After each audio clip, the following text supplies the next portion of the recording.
पिछले हफ्ते जो हमारी व्हाट्सएप फैमिली ग्रुप है, हमें एक हफ्ते से सिर्फ ये डिसाइड करें कि हम कैसे आपको कहेंगे प्राइम मिनिस्टर जी, प्रधानमंत्री जी। रीमा बुआ मेरे को रोज फोन करके पूछ रही है क्या मैं ये बोल सकती हूँ, क्या मैं ये वो बोल सकती हूँ। मैं भी आपका परिवार का हूँ भाई। पर लेकिन आपको मैंने जो बहुत मर्जी अच्छा पड़े वो मैंने बोलिए। बहुत अच्छा रट के हाँ। आदरणीय आदरणीय प्रधानमंत्री श्री नरेंद्र मोदी जी, कट।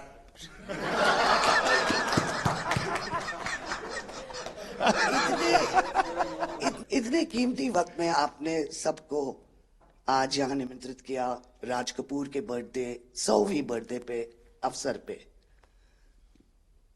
हम आपका शुक्रिया अदा करते हैं और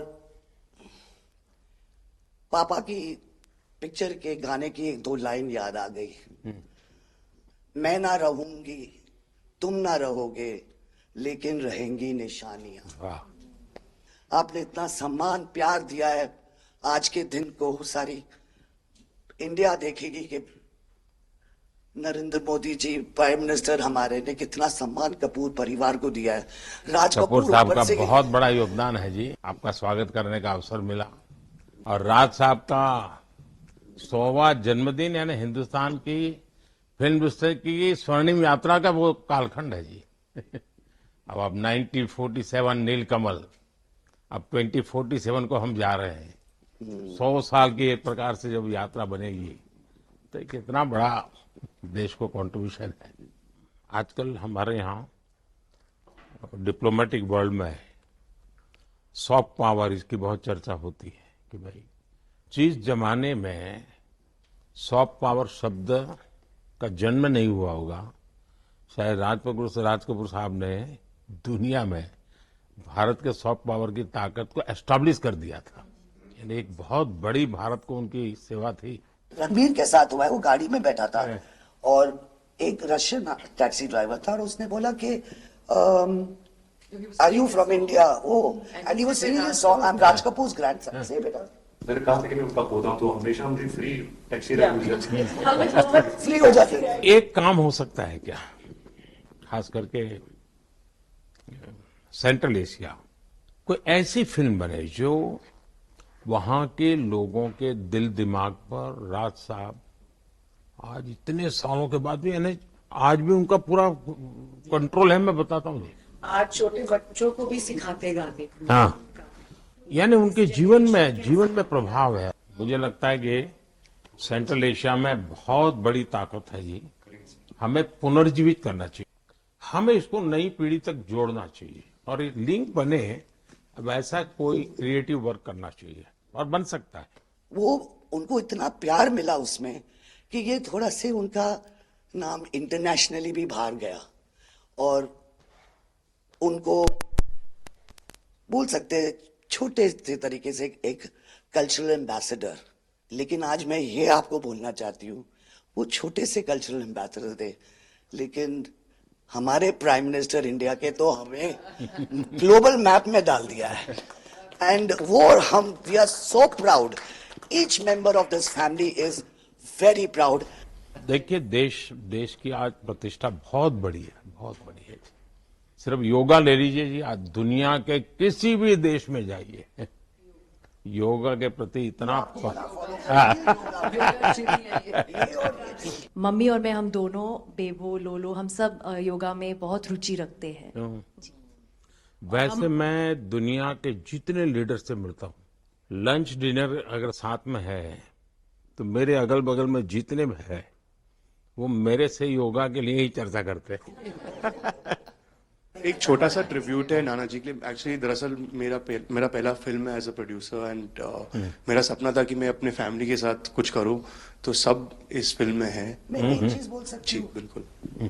ये वो ग्रैंडसन है, राधा ग्रैंडसन्स मेरे दोनों बच्चे, ये अपने नाना को मिले नहीं है और ये पिक्चर बना रहे हैं और उनकी सब उस अरमान ने इतनी खोज की है हर चीज की और उसपे थोड़ा बहुत just for him he is making. जो कुछ सीखे हम फिल्मों के माध्यम से और जो माँ ने सिखाया मुझे, उनसे सीखे हम।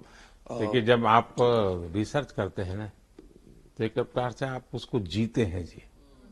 उस दुनिया को जीते हैं, तो आप बड़े भाग्यवान हैं जी कि भले आपने नाना जी को देखा नहीं, लेकिन नाना जी को जीने का आपको अवसर मिल रहा है। जी बिल्कुल बिल्कुल, ये बहुत बड़ा सपना है मेरा और I am really thankful, full family is part of this. मुझे याद है हमारे यहाँ इनके फिल्मों की ताकत क्या थी।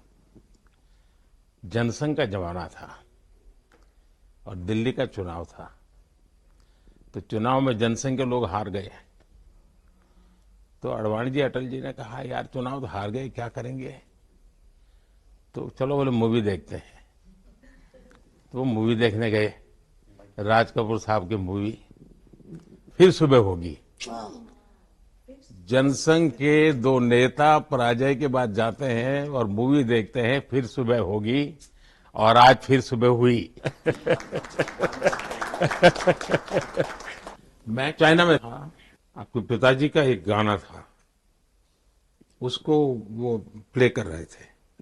तो मैंने मेरे साथियों को कहा, मैंने कहा इसका मोबाइल फोन पर रिकॉर्डिंग करो। मैंने ऋषि साहब को भेजा था। अच्छा। और वो इतने प्रसन्न हो गए। इनफैक्ट अभी हाल ही में आप आई थिंक अफ्रीका गए थे और वहाँ भी मैंने एक क्लिप देखा था, आप एक जवान के साथ खड़े थे और वो उस टाइम मेरा गाना गा रहे थे। समझा आप, पर मैंने वो क्लिप देखा था और काफी लोगों ने मुझे भेजा था और सब लोग बहुत खुश हो गए। बट एक चीज मैं कहना चाहूंगी, गाना जो है जो दुनिया को यूनाइट करता है, स्पेशली जो हिंदी गाने होते हैं, मतलब लोग गाते ही रहते हैं, शायद शब्द उनको समझ में ना आए। और ये मैंने काफी देखा जब हम ट्रैवल करते हैं, खास करके of course with Raj Kapoor songs, but even now I think एक जो एक स्पेशल फीलिंग और एक सेंटिमेंट होता है हमारे गानों में, सब लोग बहुत इंस्टेंटली कनेक्ट करते हैं। और उसी के साथ एक क्वेश्चन था आपके लिए, क्या आप गाने सुन पाते हैं? मैं सुन पाता हूँ, क्योंकि मुझे अच्छा लगता है।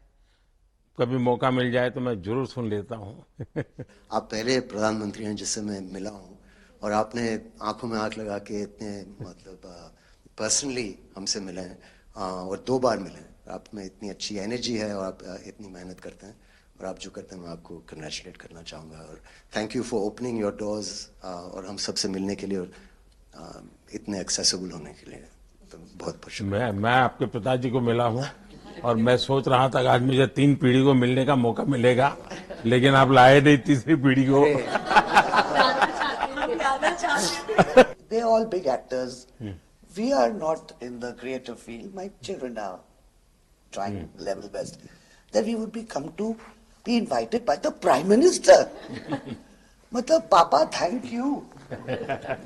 13, 14 और 15 दिसंबर को हम राज कपूर का एक रेट्रोस्पेक्टिव कर रहे हैं। गवर्नमेंट ऑफ इंडिया, एनएफडीसी और एनएफएआई ने हमारी बहुत मदद की। हमने उनके 10 फिल्म लेके उनको रिस्टोर किया है, ऑडियो और विजुअल। तो हम पूरे हिंदुस्तान में कुछ 160 थिएटर्स में 40 सिटीज़, अराउंड 40 सिटीज़ उनकी फिल्में दिखा रहे हैं। तो 13 तारीख को हमारा प्रीमियर है, जो हम मुंबई में करें। पूरी फिल्म इंडस्ट्री को हमने बुलाया है। Thank you. Jai Ganesh.